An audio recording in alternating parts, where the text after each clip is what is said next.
Olá, alunos do primeiro ano. Hoje, então, faremos a correção da semana 3 e também irei orientar para que vocês realizem as atividades da semana 4. O nosso assunto foi linguagem e língua. Vocês vão seguir aí no material de vocês, página 9. Então, questão do Enem 2010, nós fizemos a leitura de 2 textos e nós vamos para a questão. O assunto tratado no fragmento 1 é relativo à língua portuguesa e foi publicado em uma revista destinada a professores. Entre as características próprias desse tipo de texto, identificam-se marcas linguísticas próprias do uso técnico, por meio de expressões próprias de textos científicos. Nesse caso, nós temos uma justificativa aqui, que é do site educação.globo. O fragmento retirado de um texto é direcionado a um público específico, nesse caso, aos professores.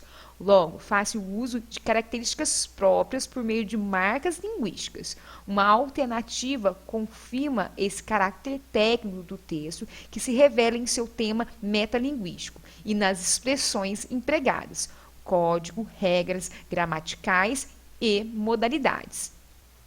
Continuando aqui, a partir da leitura do fragmento 2, podemos inferir, podemos entender que uma língua é conjunto de variedades linguísticas, dentre as quais uma alcança maior valor social e passa a ser considerada exemplar. Como justificativa, temos aqui o site Mundo Educação, que traz que, embora as variedades linguísticas sejam consideradas importantes do ponto de vista comunicacional, a língua padrão, que é a norma culta, ainda alcança maior prestígio social. Coloque essas justificativas no seu material, porque vai ser importante para você futuramente.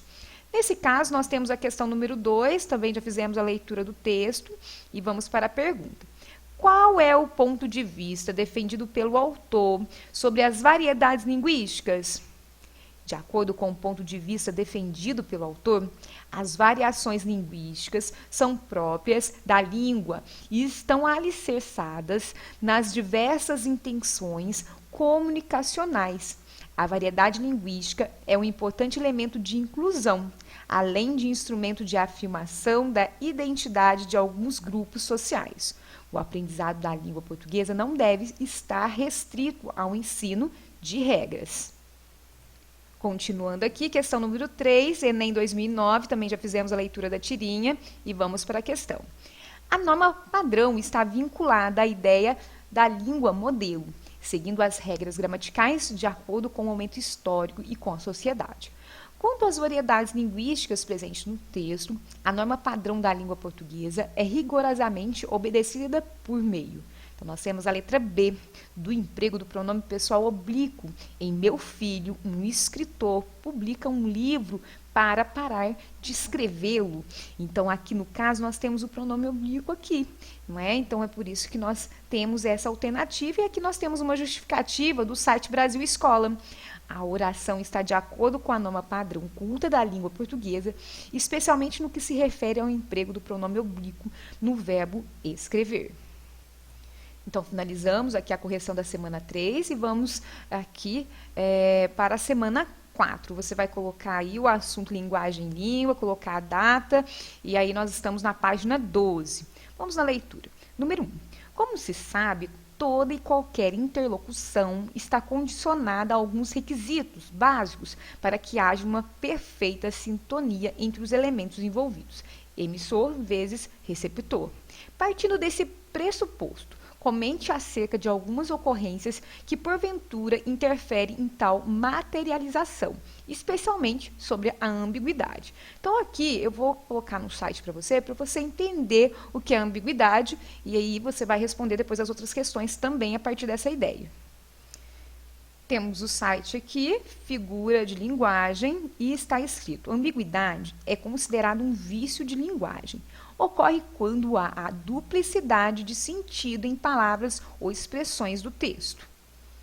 Muitas vezes, certas orações não são constituídas com clareza. Acontece isto quando alguns termos apresentam entendimento ambíguo ou duvidoso. Isso pode acontecer quando são usadas palavras ou expressões que não possibilitam uma interpretação precisa. Neste caso, há um entendimento duvidoso da sentença e ambiguidade, e a ambiguidade, se estabelece. Nesse sentido, nós temos um exemplo para você entender. Então, aqui nós temos, olha, a menina disse à colega que sua mãe havia chegado. Então, a oração deixa um entendimento duvidoso, pois não se sabe ao certo quem chegou, se é a mãe da menina ou a mãe da colega. Então, assim, a questão número 1, você vai responder nessa perspectiva. Depois, na semana que vem, nós vamos estudar um pouquinho mais sobre essa questão. Número 2. Considerando a oração em destaque, responda as questões que a ela se referem. Então, nós temos essa frase, Os jurados julgaram um rapaz doente. Quando analisada, o que se percebe é que a construção sintática apresenta algumas inadequações, fato que possibilita o termo doente adquirir interpretações distintas. Com base nessa premissa, analise quais seriam essas interpretações. Você vai analisar na mesma perspectiva que eu expliquei quando eu falei sobre a ambiguidade. Qual é o sentido da primeira ideia, quando nós falamos que o rapaz é doente aí, e qual a minha interpretação também nessa outra vertente. Então, é só prestar atenção que você consegue fazer. Letra B. As inadequações, por vezes constatadas, levam-nos a crer que o discurso carece de uma reformulação. Assim sendo, retrate as formas pelas quais essa mudança se manifestaria, tendo em vista a importância de uma mensagem clara e objetiva. Então, aqui você vai construir 2 frases e deixando assim a ideia mais clara. Você vai poder, então, adicionar palavras para que essas ideias aí fiquem com uma ideia mais objetiva, como está colocando aqui no enunciado. Letra C. Atribuídas mudanças, passe as orações para a voz passiva. Também aqui vou no site para você recordar essa matéria. Então, aqui eu estou no site Resumo Escolar e nós temos aqui o que é voz ativa. A voz ativa é caracterizada quando o verbo da frase está em sua voz ativa, ou seja, quando o sujeito da gramática é o próprio agente da determinada ação do verbo. Dessa forma, quando a voz verbal é ativa, o sujeito da frase é o próprio, que realiza a ação do verbo. Aqui nós temos alguns exemplos. Então, Fernanda assistiu ao programa. Então, nós temos o sujeito, que é Fernanda, e ela fez uma ação. Qual a ação que foi? Assistir a um programa. Então, isso é uma voz ativa. Nesse caso, nós temos a voz passiva, que é a ideia do exercício. Já a voz passiva é caracterizada como a voz em que o sujeito gramatical é considerado um paciente na ação. Ou seja, o sujeito da frase é aquele que sofre a ação, essa ação verbal. Essa, por sua vez, é aquela praticada pelo próprio agente da voz passiva. Então, nós temos aqui: o programa foi assistido por Fernanda. Então, nesse caso, nós temos essa ideia da locução verbal. Então, nós temos a Fernanda, que no caso faria a ação aqui, mas ela, no caso, nós temos essa ideia no final. Então, por isso, nós chamamos essa ideia de agente da voz passiva. Tá? Então, você vai observar essa ideia, esse exemplo e fazer a questão. Questão número 3, leia o texto abaixo. Perigo. Árvore ameaça cair em praça do Jardim Independência. Um perigo iminente ameaça a segurança dos moradores da rua Tonon Martins, no Jardim Independência. Uma árvore com cerca de 35 metros de altura, que fica na Praça Conselheiro da Luz, ameaça cair a qualquer momento. Ela foi atingida no final de novembro do ano passado por um raio e, desde esse dia, apodreceu e morreu. A árvore, de grande porte, é do tipo cambuí e está muito próxima à rede de iluminação pública e das residências. O perigo são as crianças que brincam no local, diz Sérgio Marcati, presidente da associação do bairro. Então, nós temos aqui as questões. O que pretendia afirmar o presidente da associação? O que afirma literalmente? Então, são questões que você vai encontrar no texto. Você pode ler mais uma vez. Letra C. Na placa abaixo, podemos encontrar o mesmo tipo de ambiguidade que havia na declaração de Sérgio Marcati. O que tornaria divertida a leitura da placa? Então, aqui nós temos a placa Cuidado Escola.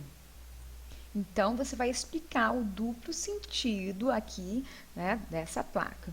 Número 4. Leia as frases abaixo e verifique se há ambiguidade em cada uma delas. Se necessário for, faça as alterações convenientes para adequá-las à norma padrão. Então, você vai observar se há ambiguidade em cada letra e, nesse caso, você vai reescrever para adequá-las à norma padrão. Então, nós temos a letra A. A menina pegou o ônibus correndo. Visitamos o Centro Folclórico e o teatro, cuja qualidade artística é tamanha. A mãe viu o filho chegando em casa bem tarde. A candidata deixou a plateia emocionada. E letra E, o psicólogo examinou o paciente preocupado. Então, nós finalizamos a nossa aula por aqui. Espero que tenham gostado. Tenham uma boa semana e um grande abraço.